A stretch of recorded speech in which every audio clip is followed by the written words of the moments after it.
तो प्रभाव की बात करेंगे तो राजा भैया रघुराज प्रताप सिंह जो जनसत्ता दल पार्टी के सर्वे सर्वा हैं, कहीं ना कहीं से उन पर सियासी संकट और दबाव सा दिखता है कि प्रमोद तिवारी की संगम लाल से झगड़ा हुई है, मारपीट हुई है और कट्टर दुश्मन माने जाते हैं। तो वही 1952 में प्रतापगढ़ की लोकसभा का गठन हुआ और यहाँ पहले सांसद मुनीश्वर दत्त उपाध्याय रहे। भारत में 18वीं लोकसभा चुनाव की तिथियां बेहद ही नजदीक हैं। अप्रैल और मई माह में यहाँ पर चुनाव होने हैं।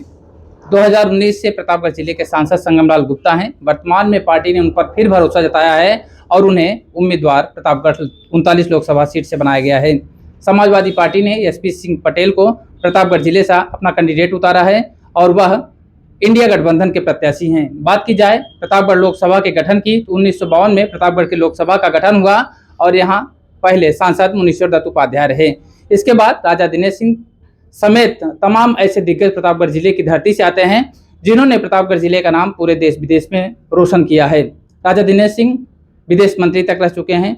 उनकी बेटी राजकुमारी रत्ना सिंह प्रतापगढ़ जिले से 3 बार सांसद रही हैं। अक्षय प्रताप सिंह जो राजा भैया की पार्टी से आते हैं वह भी प्रतापगढ़ जिले के सांसद रह चुके हैं। इस बार बेहद ही दिलचस्प मुकाबला होने के आसार हैं क्योंकि एक तरफ इंडिया गठबंधन है तो दूसरी तरफ इंडिया गठबंधन। इसका क्या प्रभाव पड़ेगा प्रतापगढ़ जिले के इस चुनाव में, मेरे साथ तमाम वरिष्ठ पत्रकार जुड़े हुए हैं। सबसे पहले मैं आपका परिचय करा देता हूं। सबसे पहले मनीष ओझा जी हमारे साथ जुड़े हुए हैं, वरिष्ठ पत्रकार हैं। इसके अलावा मैं शिवमोहन शुक्ला जी का परिचय कराता हूं। शिवमोहन शुक्ला जी एनआई के वरिष्ठ पत्रकार हैं और पॉलिटिकल एनालिसिस बहुत बेहतर तरीके से करते हैं। दीपेंद्र प्रताप सिंह दीपू हैं हमारे साथ। इसके अलावा राय साहब हैं और एक पत्रकार साथी हमारे लगातार जुड़े हुए हैं।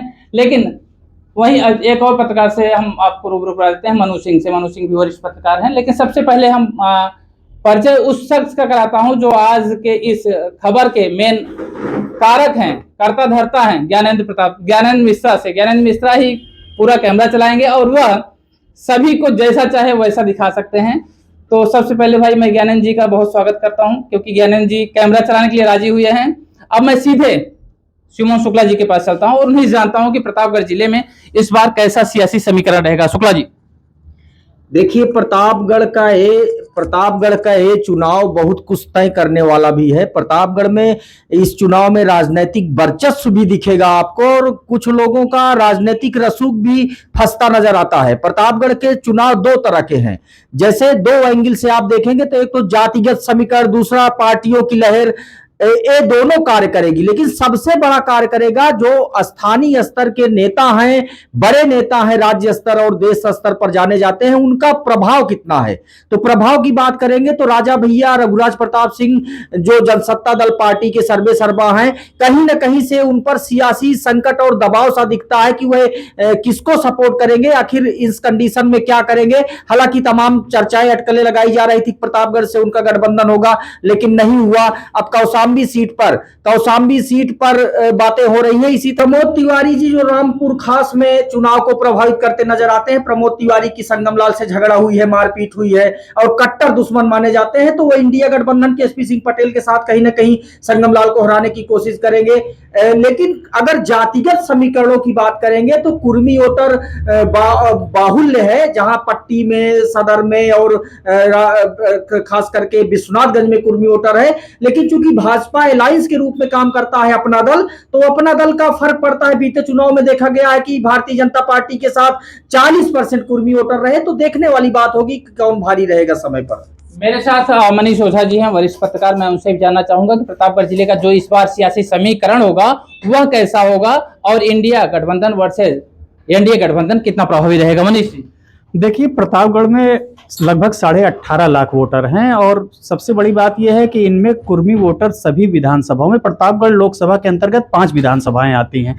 अब इन सभी विधानसभाओं में चाहे आप पट्टी देखिए, चाहे रानीगंज देखिए, चाहे विश्वनाथगंज देखिए, तो इन 3 विधानसभाओं में कुर्मी वोटरों का बोलबाला है और सदर में भी कुर्मी वोटर काफी अच्छी संख्या में है। अब देखने वाली बात यह होगी कि एसपी सिंह पटेल जो यहाँ पे सपा के प्रत्याशी बनाए गए हैं, वो अपने कुर्मी वोटरों को किस तरीके से अपनी पाले में लाते हैं। चूंकि इसके पहले जब कृष्णा पटेल जो है पिछले विधानसभा चुनाव में लड़ी थी, तो वो कुर्मी वोटरों को अपनी तरफ जो है आकर्षित करने में काफी जो है उनकी भूमिका अहम थी और उन्होंने अपनी तरफ आकर्षित भी किया था। अब कुर्मी वोटर किस तरीके से ये अपने पाले मिलाते हैं, ये तो आने वाला समय बताएगा। आपके पास फिर लौटेंगे, लेकिन हमारे साथ दीपू हैं, दीपू से जानने के। दीपू, किस तरीके के सियासी समीकरण है प्रतापगढ़ में? लगातार आप घूमते रहते हैं। देखिए, प्रतापगढ़ में लगातार सियासी जो है चुनावी पारा चढ़ चुका है। कहीं ना कहीं भारतीय जनता पार्टी ने प्रतापगढ़ के जो वर्तमान सांसद संगम लाल गुप्ता है उनको फिर से टिकट दिया है। वहीं समाजवादी पार्टी ने जो है एसपी पटेल को मैदान में उतारा है। कहीं ना कहीं संगम लाल को फिर से टिकट मिलने के बाद जो है प्रतापगढ़ के लोगों में कुछ न कुछ सबरों में नाराजगी देखने को मिल रही थी, लेकिन कहीं ना कहीं चुनाव जो होने वाला है बिल्कुल उत्तर प्रदेश के मुख्यमंत्री योगी आदित्यनाथ की विकास योजनाओं पर होगा और प्रधानमंत्री की योजनाओं पर होगा। जिस तरह से कहीं ना कहीं प्रतापगढ़ के सांसद संगम लाल गुप्ता ने जो है कोरोना काल से लेकर कहीं ना कहीं फेरी यात्रा निकालकर झुग्गी झोपड़ियों मेरे साथ राय साहब हैं, उनसे बात करते हैं कि प्रतापगढ़ का सियासी समीकरण कैसे होगा। राय साहब, ये बताइए, प्रतापगढ़ जिले का जो सियासी समीकरण है वह वर्तमान परिस्थितियां क्या बताती हैं, कैसा रहेगा? देखिए, अभी तो कोई भी बात करना बहुत जल्दबाजी होगी, इसलिए कि अभी बसपा ने भी अब कोई अपना प्रत्याशी नहीं खड़ा किया है और जनपद प्रतापगढ़ में हम कहीं ना कहीं एआईएम को नहीं देख पा रहे हैं। एआईएम का कोई बढ़िया कैंडिडेट यदि आ जाता है तो ऐसी, क्योंकि इसके पहले भी विधानसभा चुनाव में हम जो हुआ था तो उसमें हमने देखा था कि एआईएम जो है वो अच्छे वोटों को प्राप्त किया था। इस वजह से जो है जब तक ये दो कैंडिडेट और नहीं आ जाते हैं कोई भी बात करना बहुत अच्छा है। दूसरी चीज क्या है, जातिगत समीकरण देखा जाए तो ये जो पटेल और कुर्मी की बात की जा रही है और इसके अलावा जो ब्राह्मण मतदाता हमारा है, ये दोनों भी निर्णायक साबित हो सकते हैं। मेरे साथ मनु सिंह है, वरिष्ठ पत्रकार भी हैं, काफी दिनों से पत्रकारिता कर रहे हैं। इनसे जानते हैं कि किस तरीके का सियासी समीकरण इस बार रहेगा, क्योंकि विधानसभा में बहुत पलटवार हुआ था। मनु, बताइए कैसा रहेगा इस बार? हालांकि इस समय जो लोकसभा चुनाव का ये मुद्दा चल रहा है, लगातार प्रत्याशी घोषित हो रहे हैं। जहां सपा की बात की जाए, एसपी पटेल हैं और संगम लाल गुप्ता पर पार्टी ने दोबारा भरोसा जताया है। तो बात की जाए जिस तरह से चुनावी घमासान शुरू है तो एसपी पटेल लगातार आज 1 साल से फील्ड में बरकरार हैं, लोगों से मुलाकात करें। तो संगम लाल गुप्ता जो कि सांसद रह चुके हैं 5 साल, उसके विपरीत 2 साल विधायक भी रहे हैं। तो बात की जाए जिस तरह से उनका रामपुर खास में संगम लाल गुप्ता का लगातार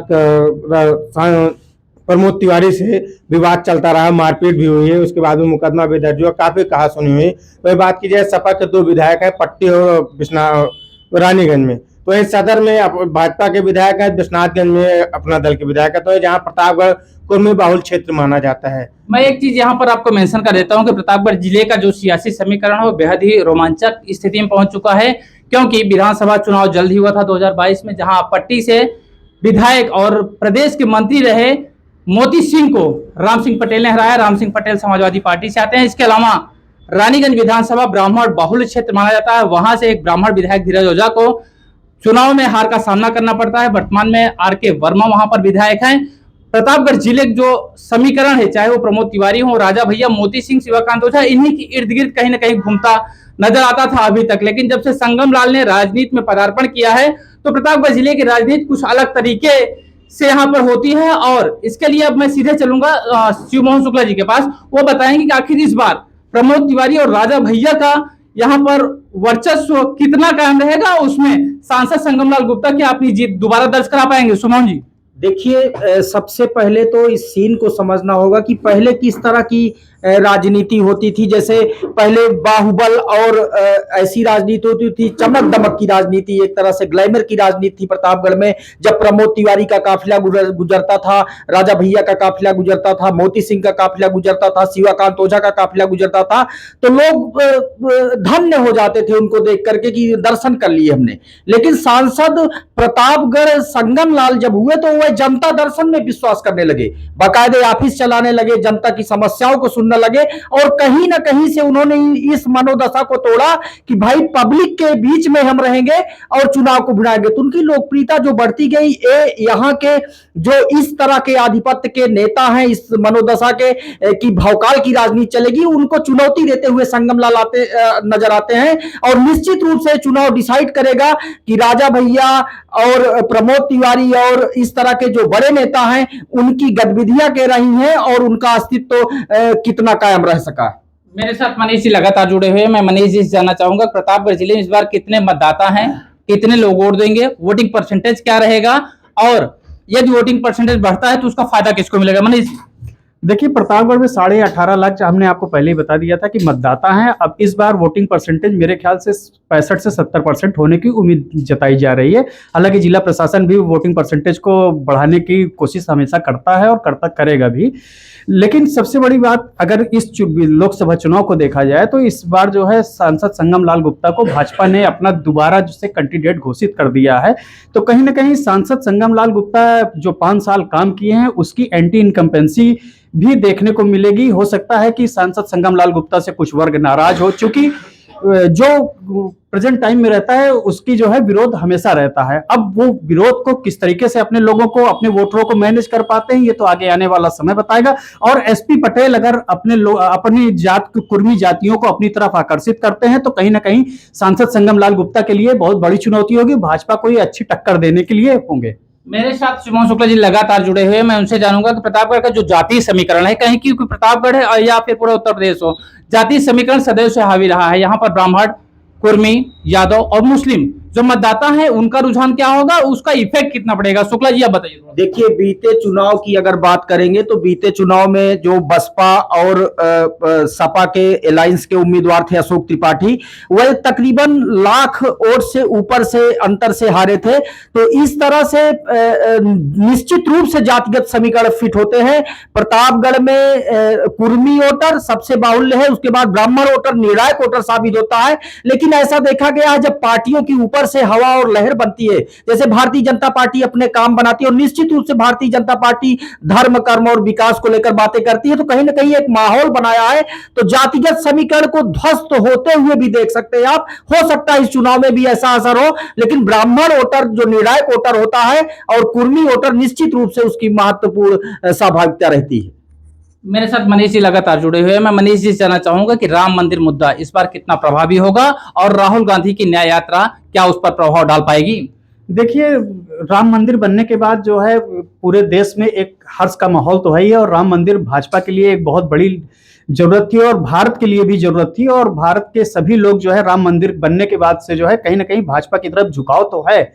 लेकिन अब इसको भाजपा किस तरीके से भुना पाती है अपने वोटों के उसमें, ये तो आगे आने वाला समय बताएगा जब इसकी काउंटिंग होगी। लेकिन और बात की जाए अगर सपा की, तो सपा का चूंकि कांग्रेस से यहाँ पे गठबंधन है और प्रतापगढ़ में देखा जाए तो 5 लोकसभा 39 लोकसभा जो प्रतापगढ़ है इसके अंतर्गत 5 विधानसभाएं हैं। सबसे बड़ी बात की जाए तो रामपुर खास की, तो रामपुर खास में कहीं ना कहीं सांसद संगम लाल गुप्ता को जबरदस्त चुनौती मिलेगी। वहीं अगर पट्टी की बात की जाए तो पट्टी में भी जो है रानीगंज से आर के वर्मा ने जो है धीरज ओझा को हराया था, तो राम सिंह पटेल ने मोती सिंह जो कि मंत्री थे कैबिनेट, उनको हराया था। तो कहीं ना कहीं कुर्मी वोटर जो है लगातार अच्छी भूमिका में रहते हैं। अब ये तो आगे आने वाला समय बताएगा कि कुर्मी वोटर कितना इनके पक्ष में जाते हैं। मेरे साथ शुभम शुक्ला जी लगातार जुड़े हुए हैं। मैं उनसे एक बार फिर से जानना चाहूंगा कि प्रतापगढ़ जिले का सियासी समीकरण इस बार कैसा करवट लेगा, क्योंकि एक तरफ राहुल गांधी की न्याय यात्रा निकली है, समाजवादी पार्टी के साथ प्रमोद तिवारी हैं। प्रमोद तिवारी और सांसद संगम लाल गुप्ता की अदावत किसी से छुपी नहीं है। तो इस बार क्या इफेक्ट रहेगा और राजा भैया किधर जाएंगे? देखिए, रामपुर खास में निश्चित रूप से प्रमोद तिवारी ये चाहेंगे हर हाल में कि संगमलाल गुप्ता सांसद न हो, इसके लिए कोई कोर कसर छोड़ने वाले वो नहीं है। लेकिन रामपुर खास में भाजपा का पिछले बार देखेंगे विधानसभा में तो भाजपा कहीं ना कहीं नजदीक टच करती है। तो Bharatiya Janata party high profile मुद्दों पर का बात करती है। जैसे अब पट्टी की बात करेंगे तो राम सिंह ने मोती सिंह को हराया, लेकिन वहां एंटी कैंपेन हुआ, यानी मोती सिंह के विरोध में राम सिंह जीते। अब इस बार का समीकरण क्या होगा वो दूसरी बात है। ऐसे धीरज ओझा जिनके खिलाफ बड़ा आक्रोश था लोगों का, इस वजह से आर के पटेल कहीं ना कहीं हावी हुए, जबकि कुर्मी बाहुल्य ना होकर के ब्राह्मण बाहुल्य विधानसभा है रानीगंज। इस तरह से सदर में जहां कुर्मी बाहुल्य है वहां भी भाजपा जीत गई, जबकि कृष्णा पटेल खुद दावा करती थी कि कुर्मियों का वोट मेरे साथ है। लेकिन 40% वोट ऊपर से डिसाइड होते हैं जो गठबंधन में प्रभावित होते हैं। कहीं ना कहीं भारतीय जनता पार्टी से एसपी सिंह की लड़ाई होने वाली है और एसपी सिंह पटेल ये मानते हैं कि भारतीय जनता पार्टी से ही सीधी लड़ाई है। अन्य लोग क्या करेंगे, उनको वर्चस्व बचाने का चैलेंज है। जैसे प्रमोद तिवारी को चैलेंज है, रघुराज प्रताप सिंह को, राजा भैया को चैलेंज है कि वह अपना अस्तित्व कितना कायम रख पाते इस चुनाव में। तो कुल मिलाकर प्रतापगढ़ जिले का जो लोकसभा का चुनाव 2024 में होना है बेहद ही दिलचस्प होने वाला है, क्योंकि एक तरफ समाजवादी पार्टी से एसपी सिंह पटेल प्रत्याशी हैं, वो पटेल मतदाताओं के सहारे अपनी नैया पार करने की कोशिश करेंगे। दूसरी तरफ संगमलाल गुप्ता हैं, जो भगवान श्री राम मंदिर और मोदी सरकार द्वारा किए जा रहे कार्यों को लेकर चुनाव मैदान में होंगे, उसके सहारे अपनी नैया पार करने की कोशिश करेंगे। लेकिन दोनों तरफ, चाहे समाजवादी पार्टी का संगठन हो वह एसपी सिंह पटेल से नाराज है, दूसरी तरफ संगमलाल गुप्ता जो सांसद हैं उनसे भी नाराजगी किसी की कम नहीं है। इसलिए दोनों पार्टियों को अभी से चुनाव में दमखम लगाना होगा और अपनी जीत सुनिश्चित करने के लिए एड़ी चोटी की जोर लगाना पड़ेगा। लेकिन अंत में मतदाताओं को यह निश्चित करना है कि प्रतापगढ़ जिले का विकास कौन कर सकता है, इसके लिए उन्हें अपना मतदान करना होगा। लगातार खबरों को अपडेट पाने के लिए आप अभी तक ग्लोबल भारत न्यूज को अगर लाइक और सब्सक्राइब नहीं किया है तो आज ही कर लें, जिससे आपको सभी नोटिफिकेशन सबसे पहले मिलती रहे और प्रतापगढ़ जिले की तमाम चुनावी खबरों को देखने के लिए लगातार देखते रहिए ग्लोबल भारत न्यूज। धन्यवाद।